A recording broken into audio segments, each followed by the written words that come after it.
노무현 대통령 서거 10주기 공화문을 다녀왔습니다.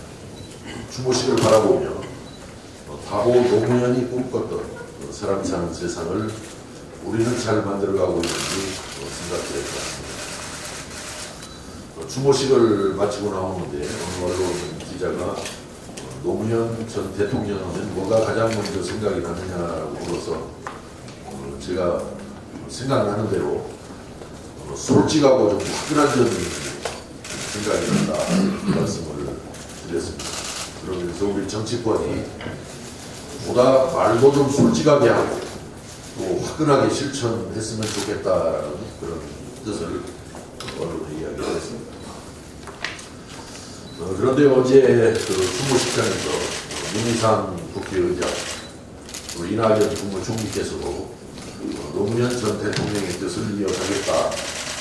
특히 그 문희상 국회의장께서는 우리 정치가 실종하고 있지만 더 이상 노무현 대통령에게 의탁하지 않고 우리가 정말 제대로 실천해내겠다라는 그런 강한 그런 결의까지 말씀을 하셨습니다.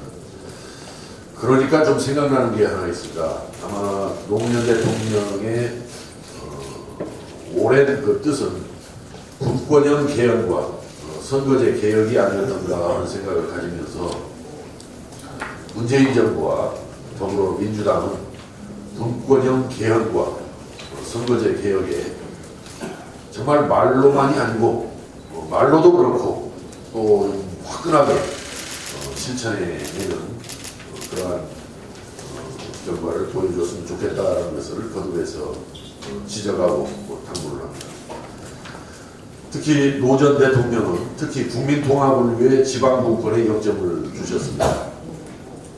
2003년 당시 취임사에서도 지방분권과 국가균형 발전을 비상한 결의로 추진해 나가겠다고 천명하셨고 세종시 건설과 공공기관 지방 이전을 통한 혁신도시 건설이라는 성과도 만들어냈습니다.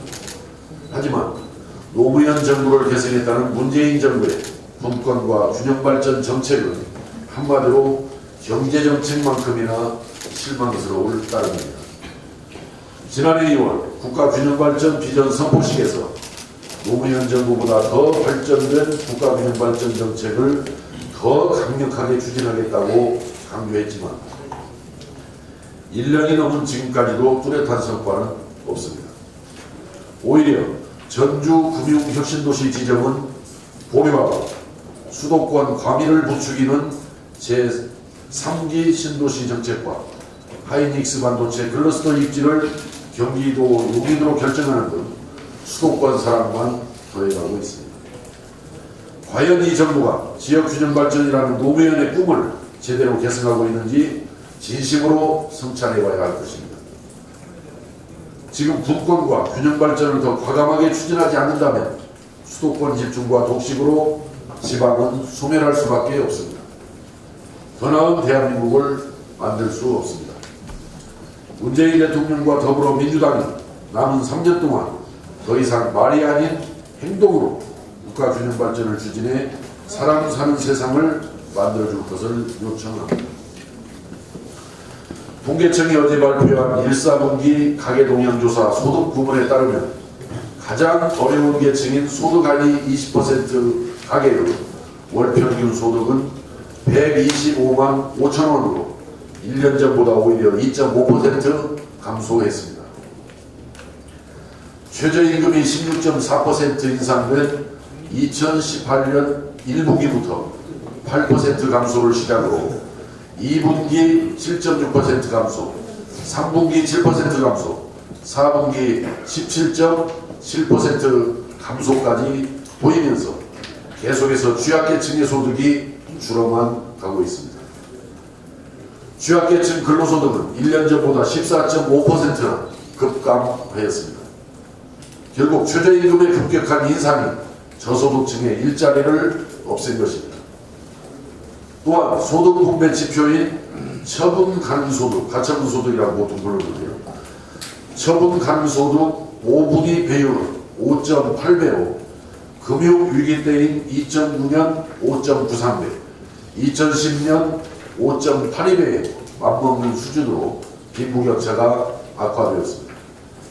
최저임금의 급격한 인상이 오히려 저숙련 노동자의 일자리를 뺏고 빈부격차를 더욱 심화시킬 것이라는 전문가들의 지적이 그대로 현실화될 것입니다. 문재인 정부에 묻고 싶습니다. 과연 누구를 위한 최저임금 인상이었습니까? 자영업자와 중소기업 그리고 저소득층 모두를 힘들게 한 이 정책의 수혜자는 도대체 누구입니까? 얼마 전 국회 담장을 무너뜨리며 폭력 시위를 했던 민주노총은 지난 22일 또다시 현대중공업 서울사무소 앞에서 경찰과 충돌을 하였습니다.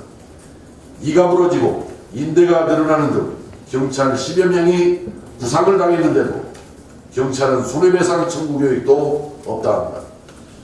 도대체 누구의 눈치를 보느라 그러는 것인지 알 수 없습니다. 정부 여당에 구합니다. 강대 노조만 국민이 아닙니다.